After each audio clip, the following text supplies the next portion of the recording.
Global War 36 enthusiast here with a post-game analysis of Operation Big Red 1. It is turn 13 and the Allies in Comintern have surrendered to the Axis. The Axis have 5 victory cities, and right now they hold 6 strategic objectives, so they have 11 victory points. The Allies hold 3 victory cities and 2 strategic objectives, so they have 5 victory points, and the Comintern have 2 victory cities and 2 strategic objectives, so they have 4 victory points. So the Axis combined have twice as many, or not twice as many, but have more than the combination of the Allies and Comintern. This is previewing what I was thinking of purchasing with Japan. I was going to get a lot of infantry, 10 infantry, do a MUM, 2 Marines. I only needed to get finish 2 of my heavy battleships and my 1 normal battleship. That would get me Kido Butai.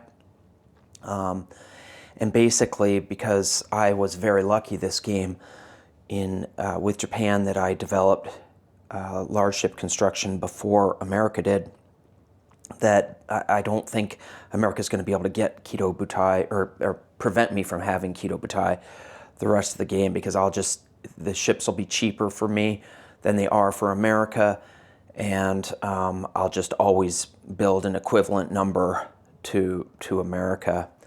So there's also a tank destroyer I was going to send to Germany, because one of the big things in Operation Big Red 1 was Japan taking Lower Egypt, and that just enabled this tremendous synergy between Germany and Japan. So Germany is limited to 2 tank destroyers per turn, and then I could increase that as Japan. I could send Lend-Lease here through the Suez to Germany, and Japan is limited to 2 Marines per turn, but Germany could Lend-Lease a Marine to me. So it was really neat to up our production capacity, Lend-Leasing back and forth here through the Suez. I'll come back to the Suez a little bit later. So let's just talk about what happened this game. In the beginning part of the game, there wasn't a lot of diplomatic success. The CCP failed all their spreading influence roles. They tried 4 times and they did not succeed. And Japan failed their Dadao influence roles. On turn 4, Japan declared war and went into China, kind of the standard opening. USA made an interesting decision in the early game, Panzer J, to make a commitment of building capital ships. And that put a lot of pressure on Japan, because I had to worry about America potentially having an early Big Blue fleet. And I responded to that by starting a couple battleships, and I think I also finished my fleet carrier. But that irritated American, it upped American peacetime roles, or not roles, but it gave America more money, 1 for each capital ship that I started and another for every capital ship that I finished. So I really thought that was a good way to start the game, Panzer J. Interesting strategy there. On turn 6, Germany did sign the Molotov-Ribbentrop with the Soviets, and they attacked Poland. France and UK both rolled low. Boss and Bruce, as UK France, prepared a very stiff French defense, and he was really zealous about his escort duty commitments. He robustly defended the Atlantic. I was on Boss and Bruce's team, and I did not do as thorough a job defending the Atlantic, and I really got hurt in that game as Britain economically, and Bruce came to my rescue. So I think he learned from that and decided, I'm not going to get caught out, and he really did a good job protecting the Atlantic here with his ships on escort duty even before going to war with Germany. So Bruce was really well prepared. He was also extremely well prepared here in Calcutta. Bruce did a very nice job defending Calcutta, but you just can't defend everything as the Commonwealth, and he left Lower Egypt a little bit thin. So my strategy as Japan was to be on Hambone's team. That's the best advice I can give you, is be on Hambone's team. Then you're halfway to victory, and just follow his lead. He is a brilliant player, and we coordinated to attack Lower Egypt with the plan that Japan would take Lower Egypt on turn 8, and then the Italians would go here into Western Egypt on turn 7, and then the Germans would come down to Tobruk with the Deutsche Afrika Korps on turn 8. Then that same turn, Japan would take Lower Egypt, and then later in turn 8, Italy would go into Lower Egypt to reinforce, and the Deutsche Afrika Korps would go into Lower Egypt on turn 9 to reinforce. So basically, Japan just took Lower Egypt and then abandoned Lower Egypt to let their Axis allies hold on to that. And Japan taking Lower Egypt was just devastating for Great Britain. That land zone is only worth 1 IPP, but it's worth 3 potential victory points for the Allies because of 2 for Sun Never Sets and 1 for African colonialism. It's also worth 5 IPP in bonus income, 3 IPP to Great Britain and 2 for FEC. Then if you look at the various territories in Africa here that Great Britain stands to lose, there's 8 IPP of value that the Italians were able to gobble up. If you count Belgian Congo, 9 IPP. So Hambone did a masterful job of growing Italy to the point where Italy was making more than Great Britain, and was in a really good position. Another thing that was really devastating is if you look at the U shape here of that convoy line, how it ends. Let me zoom down on that. See how it has a U shape? The convoy line doesn't go into this dockyard. So this convoy line, the Mediterranean line, does not close when Lower Egypt is captured. So it was a nice spot to convoy raid with the Italians and Germans in Sea Zone M8, and it allowed convoy raiding over here in I4, which is worth 2 points.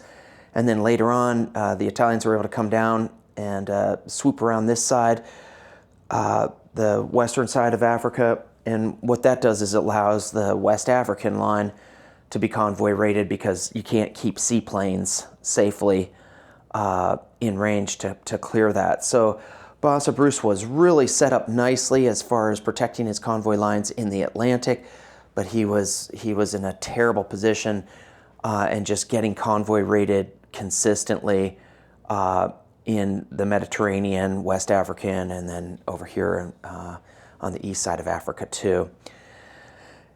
And let's just talk about some luck issues. Boss and Bruce just had really bad luck as far as tech goes. He just couldn't catch a break, and he was behind on developing his tech, and that meant he was losing even more money.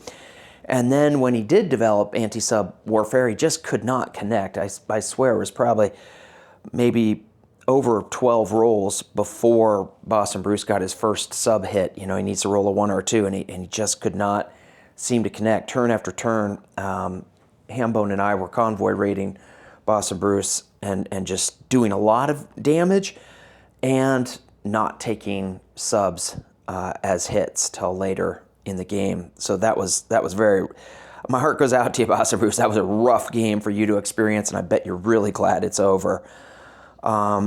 So let's go back. We kind of talked here about Lower Egypt. When Hambone on turn 7, when he did go in to cause France to surrender, he really took a beating. He lost a lot of land units.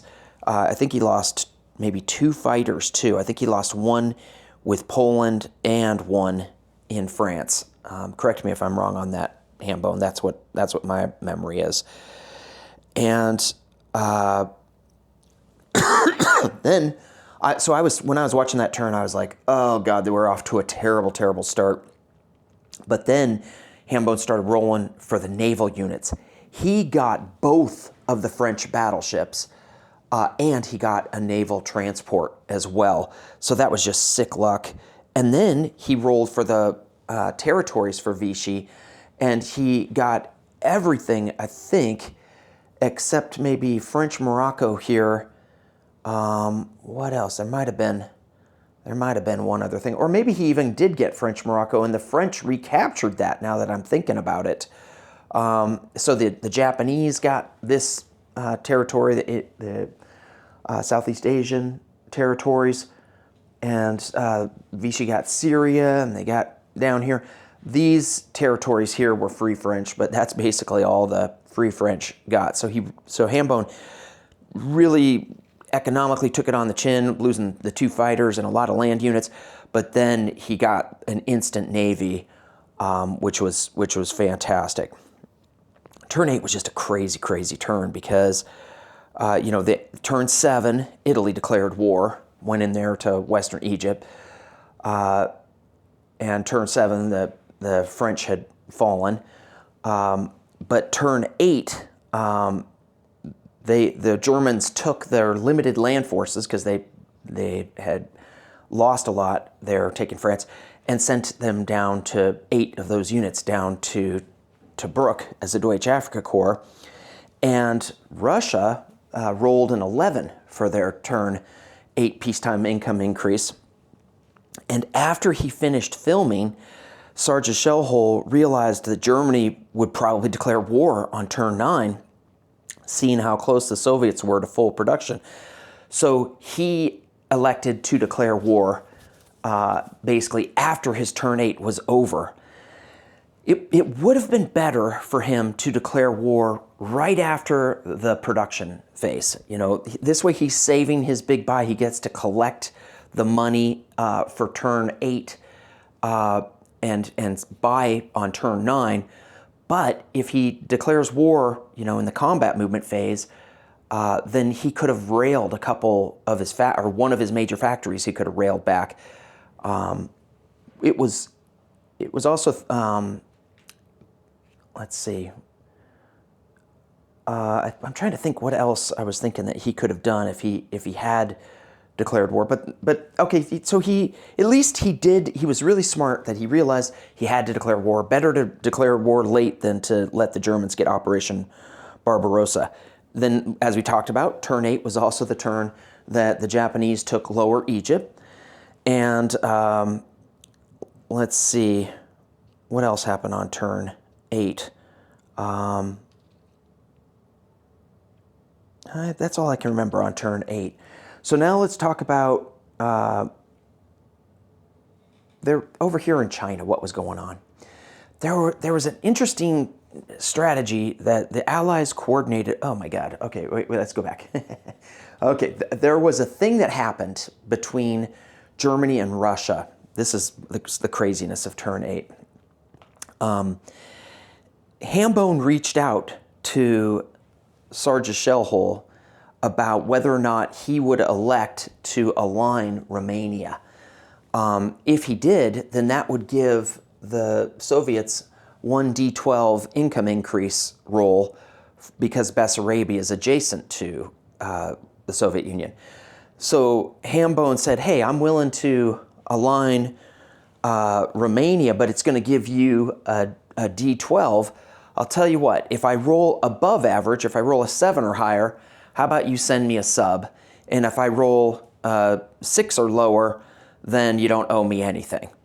And Sergeant Shellhole agreed to this deal, and I believe Hambone rolled an 8 for the Soviets' income increase. So, true to his word, on turn 7, the Soviets lend-leased a submarine to Germany. Oh man, this caused enormous rage in the Allies. Panzer J was so torqued that he started an airbase up there in Alaska because he had plans for America to go to war with Russia. Boss and Bruce tried to declare war on Russia, but then we realized that the Allies are not allowed to declare war on the Soviet Union until the United States is at full production, 63. And that's to prevent gaminess where the United States declares war or the Allies declare war on Russia to up their income to full income, so they aren't allowed to do that. But there was a lot of pressure on Sergeant Shellhole for the diplomatic faux pas of sending a sub. I mean, I've been on I've been in Boss and Bruce's situation as Britain when a Soviet player lend-leases a sub to the Germans, and it just makes you furious because you feel like you're getting stabbed in the back. So because of that, Sergeant Shellhole kind of made amends with the Allies by declaring war on Germany on turn 8. Very early, this is not a usual game that was played here in Big Red 1. But that's behind the scenes what was going on. So let's go back to China and talk about how the Soviet Union later on went to war with Japan, went into Manchuria, had a lot of troops here in Primorsky Krai, was putting pressure on the Japanese. The CCP was consistently trading, say Hopei. I'd have a militia, and the CCP would send 2 infantry and a cavalry in, and then I'd counter. So I was just getting bled down as Japan. Eventually, the KMT went into Hunan twice, trading with me, and then I would build up in Nanking. They backed out, then they went back in. They're currently in there. I have not moved the KMT here since the game's over, but so this really was a good bleed. It's a good attrition attack with multiple countries trading income with Japan. It's definitely something to keep in mind if everyone does little nibbles on Japan. I was trying diplomatically as Japan to make an agreement with Sergeant Shellhole before we went to war with each other. I was saying, hey, I'm not going to bomb your rail. You won't have to send a fighter, and we'll just have peace up here. But nope, he wanted to trade with me. Later, I think on turn 12, I attacked Primorsky Krai, and I thought I would lose 4 units counting the coastal artillery. I thought I'd lose 4 units and he'd lose 8 units. Let's see. I came in there with I think it was 13 units. I came in and I lost 10. I just got absolutely wrecked in Primorsky Krai. It was just brutal. It was very devastating. I lost a lot of units there, but I think I kind of broke his back. And what I was going to do right now, what's really going on is that the KMT has Hunan here with 14 infantry and 6 artillery and a mountain. And so what I was going to do was put in enough units in Nanking, just militia and infantry in Nanking, so that if Panzer J attacked into Nanking, he'd have to do 2 rounds of combat to kill me. And the reason I wanted that is basically if you do 2 rounds of combat where he has a 25% chance of retreating, ballparkish, about 50% of his units would make it to Nanking and the other 50% would be in Hunan. And then I would attack Hunan out of Kwangtung, plus bombard it, and do an amphibious assault and have all my planes set up to hit him, so that I would kill half of his army in Hunan on turn 14, and then on turn 15 I would surround Nanking and kill it. That was my plan of what was going to happen there. in China. Boston Bruce did a great job defending Calcutta, making sure Calcutta wasn't going to fall. I really liked how he had 2 motorized and 2 artillery here. Eventually, I think Boston Bruce was going to go for southern Iran, try to free up Iran, and eventually he would have forced me out. I think, that's just what would have happened. I would have collapsed down, but I was going to try to defend in British Malaya if it seemed like we weren't going to be able to hold Lower Egypt. But I just wanted us to definitely guarantee that one way or the other, the Allies did not collect Sun Never Sets. I'll mention this medium bomber really briefly. I think it's good if Japan builds either a medium bomber or a strategic bomber, and then threatens this rail here. That forced the Soviets to lend-lease a fighter to CCP, which is good for CCP, but the Soviets just didn't have enough money this game to really get going. I mean, I don't know. I definitely don't think there's any way CCP can evolve. There's definitely no way that they could wipe out the KMT.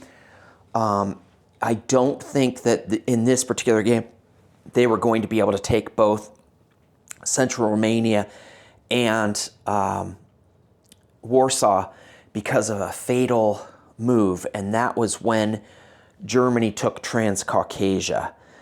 That was on turn 9, and Germany kind of performed a surprise airborne assault on Transcaucasia and aligned Turkey to them.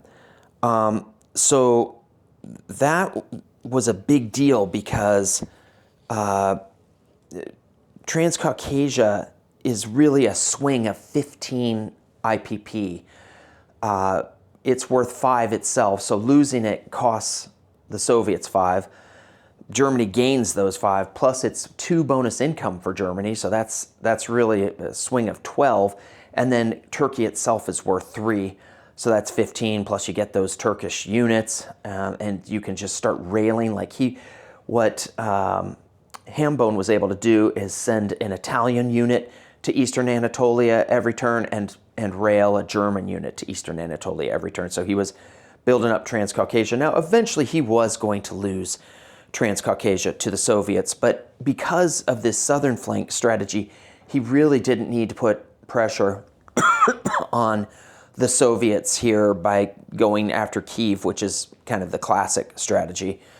The Soviets had a nice built-up army in coming up here, putting pressure on Warsaw, but I think that they would divert forces over here, and so it would be really hard for them to take both Warsaw and Central Romania. But that was Sergeant Shellhole's idea. He really wanted to try to get that. But even if he did, he was really behind the curve. He didn't have Helsinki, and I don't know how he would have gotten Helsinki. It's not that hard to get, but with Germany having this ginormous navy, he could really reinforce Helsinki easily or take it back.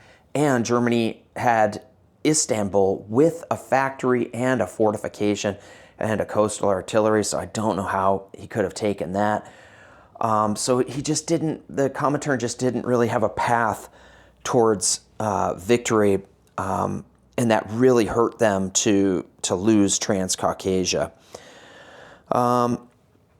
There was an attack on turn 10 in Latvia, where Sergeant Shellhole had a fighter and a tactical bomber in Latvia, and Germany tried to attack that with airborne and more aircraft than he had, but instead Hambone got diced, and he lost 2 aircraft to only kill 1. But then on turn 12, there was a convoy or a strategic bombing raid on London that Germany performed, and the British scrambled and had 6 fighters, but they only got 1 hit against the Germans, and the Germans killed 3 British fighters. So that was really, again, a bad situation of luck for Boston Bruce. One thing I want to talk about is If Boston Bruce had had one fighter on map in A22, he would have had what I call the porcupine, where you have one fighter on map in A22, one fighter on map in A23, and at least one fighter in southern England. If you have this, then you double the effectiveness of your other remaining fighters as Britain, because if the Germans go here, they can set up a screening force and then continue flying on, but they don't know if your forces will scramble, the remaining air forces will scramble out to A23 to fight the screening battle, or if they'll remain to fight just the bombers. So that's how you kind of double your effectiveness. You know, if the Germans had to come in through A22, will the British defending fighters scramble? So one more fighter here in A22 would have been protective. Hambone did a really nice job. He had 3 heavy bombers this game, and I think that's because tech-wise, he had developed heavy strategic bombers and long-range aircraft before he developed advanced mechanized infantry. So he went down that path and used bombers to just completely obliterate the Russian factories in Orel, Kursk, and Leningrad.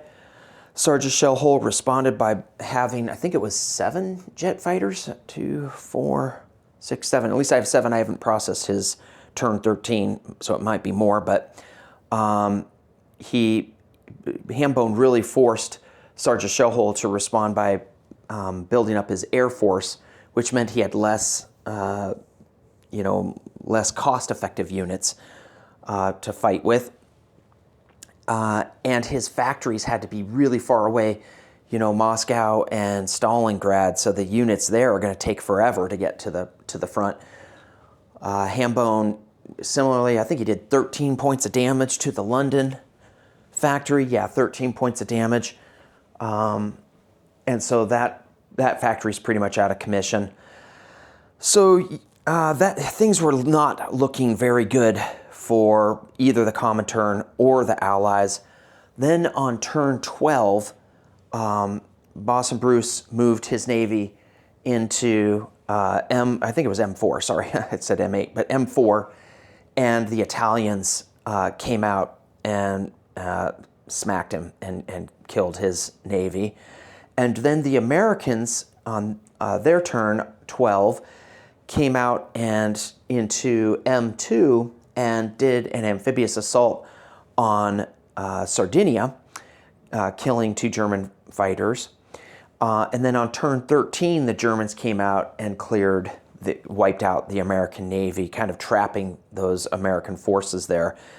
And the loss of a big hunk of the British Navy and the loss of the American, Eastern Theater Navy meant that it was going to be turns and turns before the Allies were going to be able to really mount anything. And that just meant that now the Italians don't need to keep all these forces here. They could send some of these forces after the Soviet Union. The Germans could bring their air forces over, and now Germany could pump out advanced mechanized infantry because he finally developed it on turn 13. So it meant that there's not going to be much pressure from the Allies on the Axis over here. It also meant that even though the Americans were really ramping up the pressure against Japan, they weren't going to be able to keep up that pressure because they're going to have to go back and get things going in the Atlantic. And it was just going to be too late to turn things around. So on turn 13, everyone began talking about how really the outcome of this game is determined. It would be fun as the Axis to beat up on people, but we really didn't need to do it. We knew how this game was going to end, and so we elected to call it. So let me just talk about each of my opponents in turn. Panzer J, I really thought that your initial pressure on me with the capital ships was a new strategy. It's something for me to keep in mind. I liked this Portugal move. I really liked the Boston Bruce location of that major port there in Portugal. I didn't know if you guys were going to go for Spain or not, if that was what the plan of attack was. I haven't even set up Spain. I had a gaming weekend with family and friends, and I haven't reset that up. But we weren't sure if the Allies were going to go after Spain or if they were going to go after Italy, whether it be Rome or northern Italy. We didn't know if you'd go after Vichy. So this location gave you a lot of flexibility and did threat projection in many different areas. I liked this French move that you had, which I guess is Boston Bruce's. Sorry, I like the Boston Bruce sending these units here, but a lot of that was the Lend-Lease from America. I think you just got really bad luck on large ship construction. I mean, you had great tech rolls. Really, you were hot as far as tech, but as the large ship construction, you were just stymied, and you're stuck at stage 3, and you couldn't quite get to stage 4. It's so frustrating when it's that one tech that you really want. So that was unfortunate. Boston Bruce thought your defense, your escort